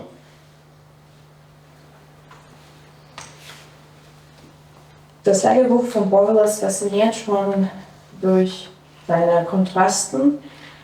Borelas ist ein Grundschullehrer. Er sitzt in einem abgelegenen Dorf, muss seine eigenen Strümpfe zusammennähen, hat keinen Strom, lehrt die Kinder. Und dann plötzlich ist er ein Offizier, ein Kompanieführer, der Initiative zeigt. Ir istorikui yra didelis džiaugsmas surasti tokius dokumentus, kurie gali papasakoti ir kartu apie istorijoje nedalyvaujantį žmogų, bet taip pat kuriuose yra išvelgiami didieji pasaulio įvykiai. Tik pradėjęs skaityti, kartais pagalvojau, kad galbūt šis dienoraštis netikras, nes visi istoriniai faktai tau kaip ant delno. Jeigu jis registruojas į vietinę rinktinę, tai dienoraštė parašyta. Kalba Plechavičius, tai dienoraštė parašyta. Ta nuostaba suradus yra dalis to, kas veda tyrinėti.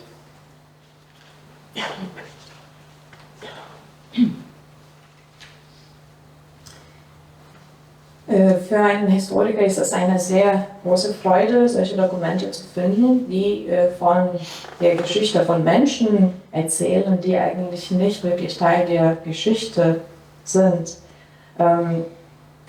aber in denen die großen Ereignisse der Welt auch sichtbar werden. Erst dachte ich tatsächlich, dass dieses Tagebuch nicht echt ist. Alle Ereignisse zu der Zeit sind in diesem Tagebuch niedergeschrieben. Und man wird dann davon fasziniert und das führt dann einen einfach weiter. Kita dalis yra paties šaltinio problematika. Tai yra tik dalis dienoraščio. Yra rašoma, kad tas dienoraštis yra pradėtas rašyti daug anksčiau. Ir jis egzistuoja. Tai čia jau mano asmeninė noras jį kažkur surasti. Be to Povilas yra užmezgęs begalę kontaktų su įvairiais žmonėmis, kurie yra labai įdomus. Ir štai pavyzdžiui, Irenos močiutė, aš galėčiau lygiai tiek pat papasakoti apie ją.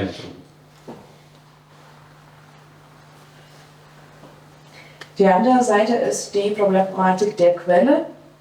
Ich habe nur einen Teil des Tagebuchs.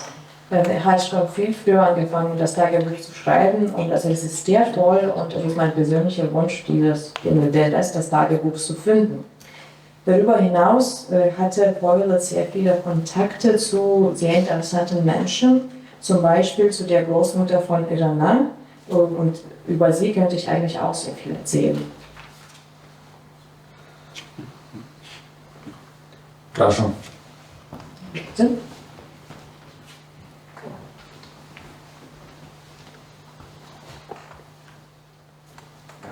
Ich wollte gerade fragen, sind Ihre Recherchen über dieses Schicksal jetzt eigentlich hiermit abgeschlossen oder wollen Sie die Suche noch fortsetzen? Weil Sie machen ja in dem letzten Satz Ihres schönen Essays eine Andeutung, ne? Dass Sie noch vielleicht weitersuchen wollten, was korrespondiert wurde. Norėčiau paklausti, ar šie jūsų tyrimas apie būtent šitą likimą jau yra baigtas? Paskutinėme sakinyje minite, ir apie paskutinė sakinyje yra aliuzija, kad toliau ieškosite, kaip yra iš tiesų.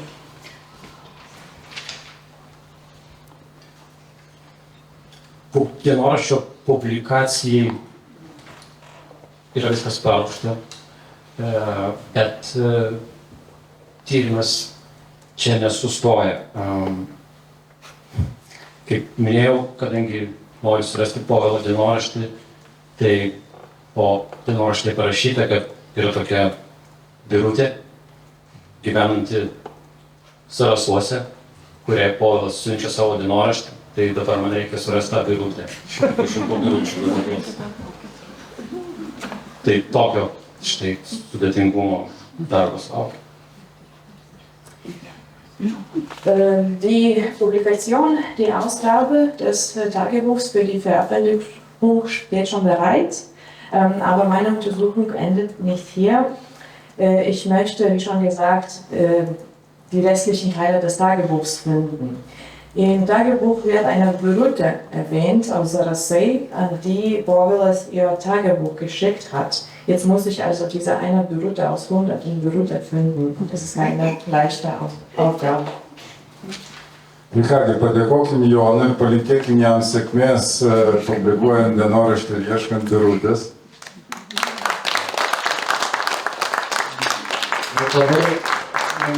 Ir dabar paskutinis žingsnis, tai yra konkurso nugalėtojos paskelbimas. Vielen Dank an Jonas und wir wünschen Ihnen viel Erfolg bei der Veröffentlichung und bei der Suche nach Größe. Und jetzt haben wir den letzten Teil der Veranstaltung, die Verkündung der Gewinner des Wettbewerbs. Bet augindamas įtampą aš pirmiausia padėkosiu.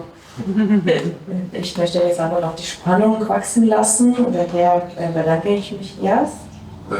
Goethes institutui norėčiau padėkoti, kuris remia šį renginį. Bei dem Goethe-Institut, das diese Veranstaltung unterstützt. Žinoma, pranešėjams, eseistams. Natürlich auch bei den Essayisten.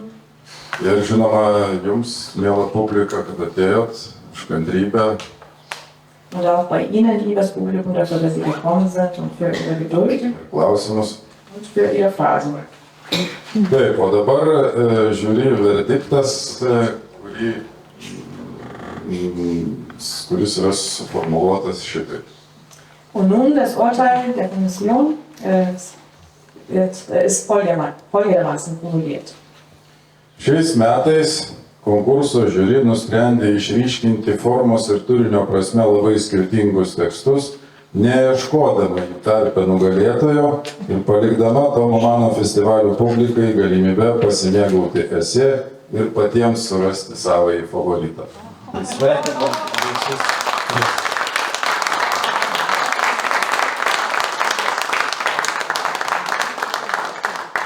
letzten Jahr wollte die Kommission des Festivals sehr verschiedene Texte, verschiedene Stile zeigen, ohne sich auf die Suche nach einem Gewinner zu begeben. Also ist das dem Publikum überlassen, den eigenen Gewinner für sich selbst zu bestimmen.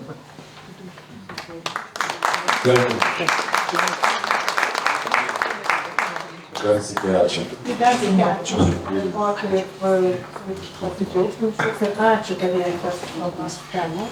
Taip pat Rolando jubiliejaus proga jūs paskaityti tą mano knygą.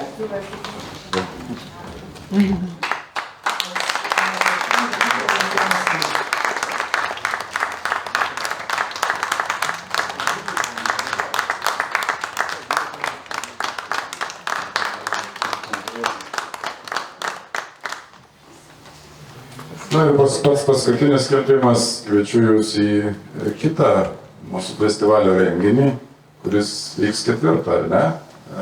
Tavo susitikimas su mūsų medžiagu. Eine letzte Ankündigung, um 16 Uhr gibt es eine weitere Veranstaltung unseres Wortprogramms, ein Treffen mit der Philosophin Viktor Niederlande.